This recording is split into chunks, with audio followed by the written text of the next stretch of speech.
Hi everyone, I'm Nyana Hampton, and today I'm going to share the two projects I completed for this course. At first, these projects seemed completely unrelated. One focused on me trying to overcome my lifelong procrastination, and the other focused on helping my 19-year-old niece improve her social interactions and build stronger friendships.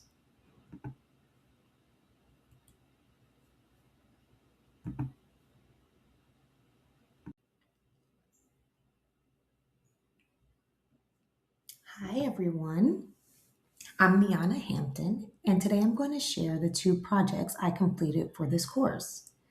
At first, these projects seemed completely unrelated.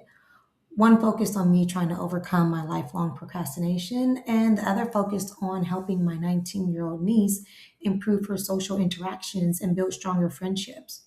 But as I worked through both of them, I realized they actually had a lot in common.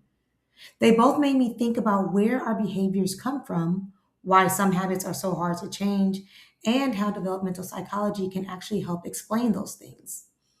Before this class, I thought of the developmental psychology as something that mostly applied to children. I didn't really think about how much it explains the behaviors we still carry as adults. These projects made the theories feel real because I was seeing them play out in my own life and in the life of someone that I care about. So, why do people struggle to change?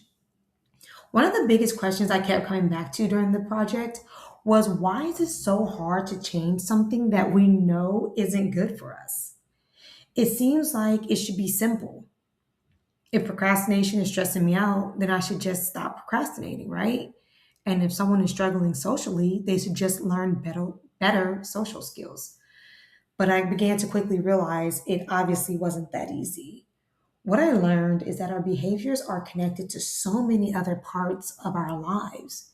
They affect our stress levels, our relationships, our confidence, and even how we see ourselves. For me, procrastination wasn't just causing me to turn in assignments late, because honestly, I was still getting them done on time. The bigger problem was that I was constantly stressed. I was always rushing. I wasn't enjoying graduate school because I was always worried about what was due next. It also caused tension with my husband because he's the complete opposite of me. He likes to have everything planned out well in advance. For my niece, her challenge showed up differently. She wanted friendships just like anyone else, but she struggles to keep them. That affects her confidence and makes her anxious in social situations. Even though our situations look different, both of them showed me that one behavior can affect almost every part of your life.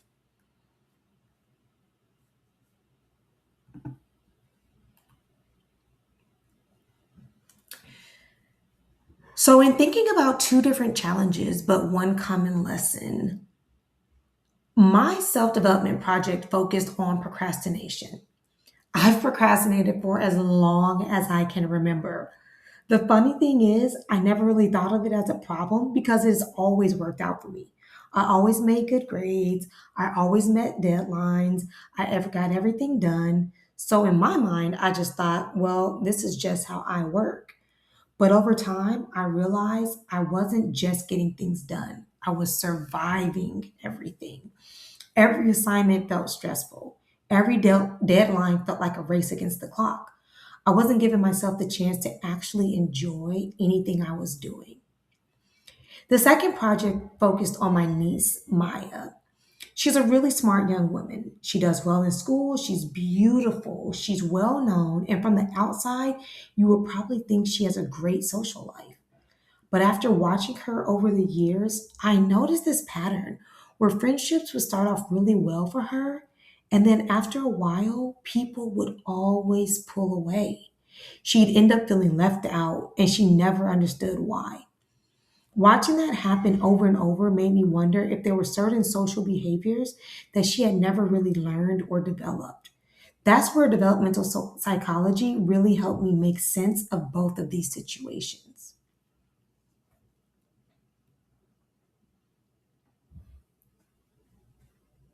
The theory that connected both projects the most was Bandura's social cognitive theory. One thing I really liked about Bandura's theory is that it didn't just say people are born a certain way and that's it. It explains that we learn a lot of our behaviors by watching the people around us. When I read that, it honestly made me stop and think about my own childhood. My mom procrastinated all the time. I can remember her sewing our Easter dresses right before church started. She always seemed to be rushing somewhere. Even leaving for work was timed down to the minute. And that was normal to me. So when I grew up and started doing those same things, I never questioned it because that's what I had always seen. I also thought about my niece. She grew up in a home with a lot of conflict and control. The environment shaped the way she interacted with other people.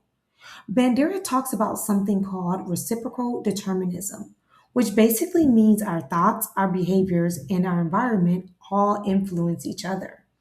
I don't think either of us intentionally chose these habits.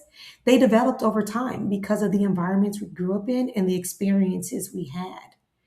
The encouraging part of Bandura's theory is that if behaviors can be learned, they can also be changed.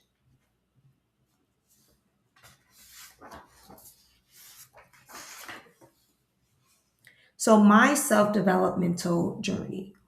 Once I decided to work on procrastination, I knew I needed more than just telling myself, do better. I've told myself that a million times and it didn't work. So I came up with a plan. I bought a big calendar and I wrote every assignment due date on it. Then I marked another date 5 days earlier as the day I wanted to actually start the assignment. I also started using a habit tracker app that reminded me every day to check my progress. Then I added a reward because Bandura talks about the importance of motivation. For me, that reward was simple. It was enjoying a treat from Starbucks. I know it sounds funny because I go there anyway, but somehow it felt different when I knew I'd earned the reward, or so I hoped it would feel different. I also asked my husband to help hold me accountable because I know myself. If nobody else knows what my goals were, it would have been really easy to ignore them. At that point, I felt really hopeful. I thought, okay, this is finally going to be the thing that helps me change.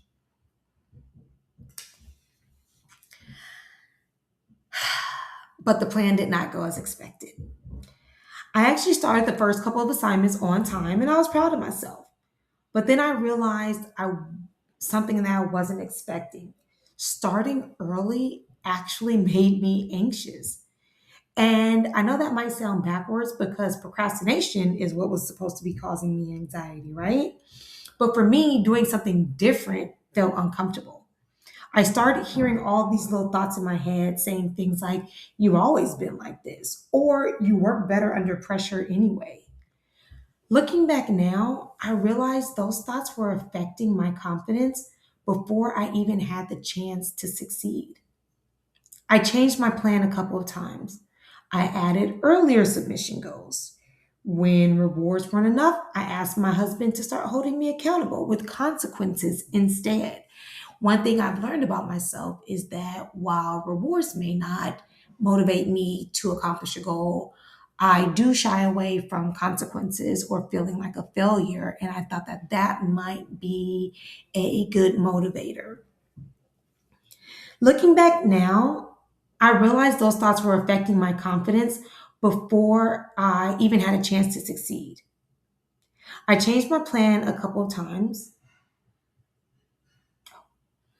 And so some things improved, but not nearly as much as I'd hoped. At first, I felt like I'd failed the project. Now I don't really see it that way. I think I learned something that I probably never would have figured out otherwise. My biggest problem isn't that I don't know how to manage my time. It's that changing a habit I've had for over 40 years feels uncomfortable. And that's the part I still need to work on.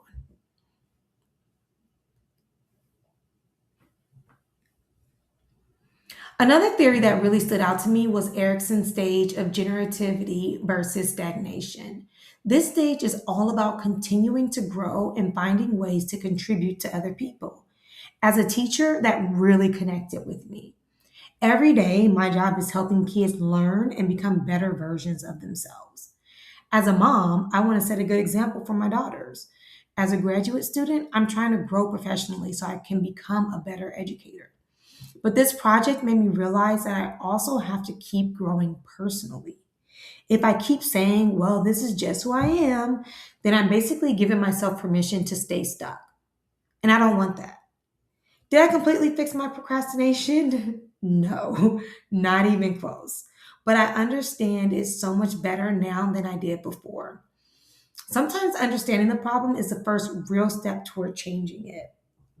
That idea ended up carrying over into my second project with my niece because instead of trying to change her behavior, I first needed to understand where it was coming from. Once I understood that, I was able to approach helping her in a completely different way.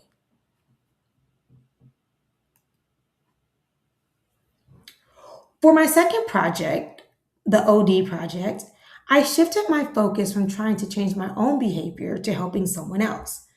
The person I chose was my 19-year-old niece, who I will call Maya to protect her privacy. I've watched Maya grow up. So this wasn't a situation where I only saw her for a few days. I've been able to notice patterns and behaviors over several years. Maya is a really bright young woman. She does well in school, she's attractive, she's well known, and from the outside, again, people would think or assume that she had a pretty typical social life. But that just wasn't the case. And as I explained earlier, I was noticing something that continued to happen. She would make friends, everything would seem to be going well, and then after a few months, those friendships would slowly fade away. People would start pulling back, and she would end up feeling left out and never understood why. As her aunt, this has been very hard to watch because I know how much she wanted these friendships and how much it affected her not being able to maintain them. Instead of assuming people were just being mean to her, I wanted to understand if there were behaviors that might be contributing to those situations. I wanted to help her without making her feel like something was wrong with who she was. That was really important to me. My goal wasn't to change her personality, it was simply to help her develop some social skills that might make it easier for her to connect and maintain these connections with other people.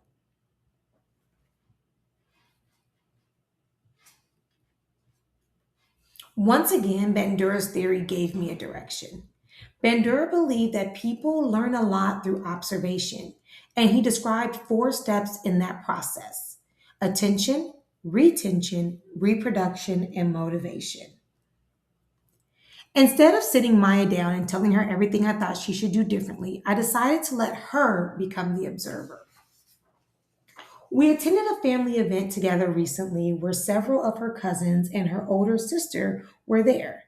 These are people around her age who generally have healthy friendships and interact comfortably with other people.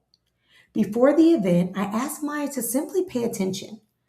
I wanted her to notice what people talked about, how they joined conversations, how they listened, how they responded to other people, and just generally how they interacted throughout the evening. I also asked her to keep notes in her phone so that we can compare observations later. At the same time, I was making my own notes. The nice thing about this was approach was that it took some of the pressure off of her. She wasn't trying to perform or change in the moment. She was simply just watching.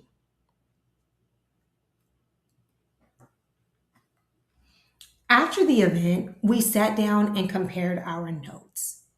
It was actually a really interesting conversation because we had noticed some of the same things, but we had also focused on completely different details.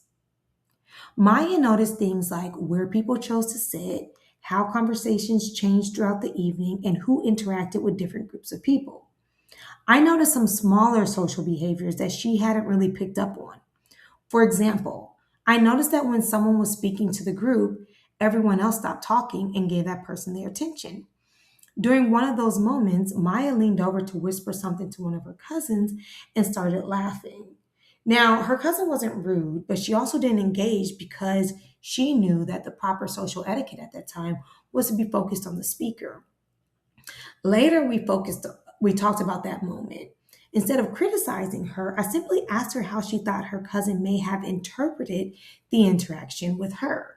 For example, What did her cousin think of her behavior of tapping and giggling with her while there was a speaker talking to the entire group? And so I wanted her to stop and think about what that interaction would look like to other people. That's the reflecting process of Bandura's process. Those kinds of conversations helped her start looking at situations from someone else's perspective. We also talked about conversations in general. One thing I noticed was that her cousin stayed on the same topic until the conversation naturally changed. They asked each other questions, they listened, they built on what someone else had already said instead of immediately changing the subject. That gave me an opportunity to suggest a strategy that I thought could really help Maya moving into that practice stage. I told her that if she ever felt unsure of what to say, asking thoughtful questions is almost always a good place to start. People generally enjoy talking about themselves, and asking questions helps keep conversations going without feeling like you have to come up with the perfect thing to say to add to a conversation. So, I wanted her to have an opportunity to practice these skills and refine them. The next morning, we had a breakfast together with my family, and we decided to practice a couple of these behaviors. Her goals were simple. We simply wanted her to stay on topic and be more aware of how her actions might affect the people around her. We set these goals based on what we had observed occurred previously at the family gathering. Because she went into this space with these very specific goals and the observations she had made before, I could see some small improvements. She seemed more intentional about paying attention during the breakfast to the other people instead of focusing only on what she wanted to say next. She did still struggle sometimes with knowing how to contribute to the conversations, but that's something that I know will develop with practice. I didn't expect her to have an overnight change. I just wanted her to give her a better starting point and for her to be more mindful of these things while in social settings.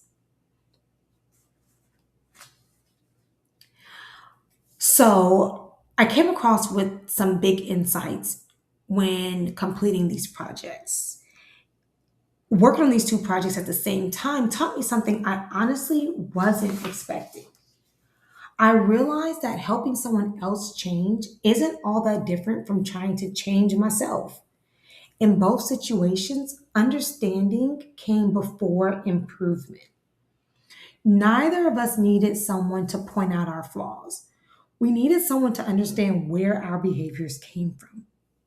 For me, procrastination wasn't about laziness. For Maya, social struggles weren't about her not caring about friendships. Once I understood the why behind these behaviors, it completely changed the way I approached them. Another thing I learned is that growth almost never happens all at once or overnight. It's usually small improvements that are built over time. That was true for me, and it was true for Maya, and I hope it continues to be true for Maya. Neither one of us completely transformed in this short period of time, but we both left the experience with a better understanding of ourselves. To me, that is still progress. That the development is direction, it is not perfection. So, what did developmental psychology teach me? Looking back over the entire semester, there are a few lessons that I think will stick with me long after this class is over. The first lesson is that small changes really do matter. I used to think that if I couldn't completely fix the problem, then I hadn't accomplished anything. Now I see that lasting change usually starts with small steps. The second lesson is that people around us matter more than we realize. We learn so much by observing others, whether it's good habits or bad habits. That made me think about the example I'm setting for my own daughters. If they watch me procrastinate all the time, then I shouldn't be surprised if they are developing those same habits. This is the realization that really motivated me to continue working on myself. Even though I don't feel I was overly successful in my self development project, this is going to be a motivating factor to continue the change and realizing that starting this project wasn't the end goal, that this was an opportunity for me to continue making the changes that I need to make to improve myself. I also learned that reflecting on our experiences is incredibly valuable. It's easy to move from one situation to the next without ever asking ourselves why something happened. This class pushed me to do just that. Finally, I learned that accountability is something I personally need. I tend to do better when someone else knows what my goals are and checks in with me along the way. And finally, that valuing continuous development is far more powerful than chasing absolute perfection. So, what are some practical strategies that you can use today? I wanted to end by sharing some of these simple strategies that came directly from these experiences. If procrastination is something that you struggle with, the biggest thing I learned is to stop looking at an assignment as one huge task. Breaking it into smaller pieces makes it feel much more manageable. Having visual reminders also helped because once something was written on my calendar, it became harder to ignore. And although my Starbucks rewards eventually lost some of its motivation, celebrating small successes is still important because changing habits does take time. For building better relationships, I think one of the best things we can do is simply become better listeners. People appreciate feeling heard. Asking questions instead of worrying about saying the perfect thing can make conversations feel much more natural. And finally, giving people encouragement and positive feedback goes a long way toward building stronger relationships. And remembering that we can always improve these skills through observation, reflection, and practice. None of these strategies are complicated, but I think they're realistic enough that we can actually use them.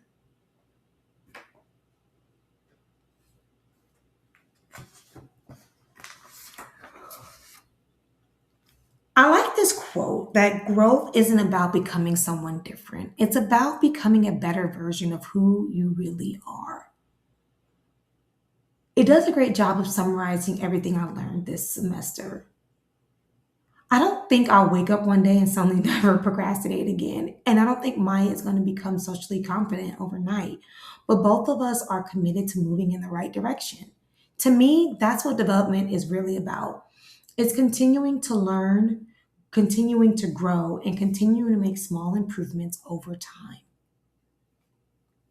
To wrap everything up, these projects taught me that developmental psychology isn't just a collection of theories that we memorize for an exam. It's a way to understand people. It helped me understand myself better. It helped me understand someone that I love better. And it reminded me that behaviors don't have to be permanent. They're learned, they're influenced by our experiences. And with patience and the right strategies, they can continue to develop throughout our lives. Even though I definitely did not overcome procrastination and I didn't completely solve all of my social challenges, I still consider both projects successful because they gave me something much more valuable than perfect results. They gave me an understanding. And I think understanding is where meaningful change begins.